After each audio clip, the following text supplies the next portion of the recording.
நபி ஸல்லல்லாஹு அலைஹி வஸல்லம் அவர்கள் சொன்னதாக ஹஜ்ரத் இப்னு உமர் ரலியல்லாஹு தஆலா அன்ஹு அவங்க சொல்றாங்க, நபி ஸல்லல்லாஹு அலைஹி வஸல்லம் அவங்க என்ன பார்த்து சொன்னாங்க, உன்னுடைய தந்தையினுடைய உறவுகளோடும் உன்னுடைய தந்தையினுடைய நண்பர்களோடும் அழகிய முறையில் நடந்து கொள், அவர்களின் உறவை நீ சிதைத்து விடாதே, அவ்வாறு நீ சிதைத்து விட்டால் அல்லாஹ் உன்னிடம் இருக்கக்கூடிய ஒளியை அணைத்து விடுவான் என்பதாக நபி ஸல்லல்லாஹு அலைஹி வஸல்லம் அவர்கள் சொன்னதாக ஹஜ்ரத் இப்னு உமர் ரலியல்லாஹு தஆலா அன்ஹு அவங்க சொல்றாங்க.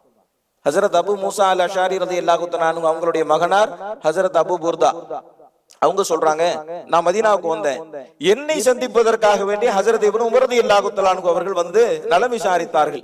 நான் ஆச்சரியப்பட்டேன்.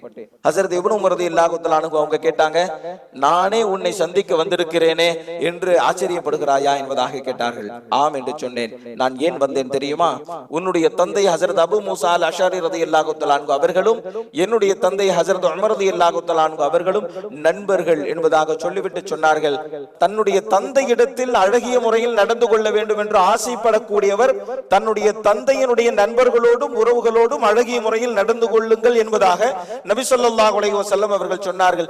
எனவே உங்களை சந்திப்பதற்காக வேண்டி நான் வந்தேன் என்பதாக ஹஜ்ரத் இப்னு உமர் ரலியல்லாஹு தஆலா அன்ஹு அவர்கள் சொன்னார்கள் என்பதாக ஹஜ்ரத் அபூ புர்தா அவர்கள் அறிவிக்கிறார்.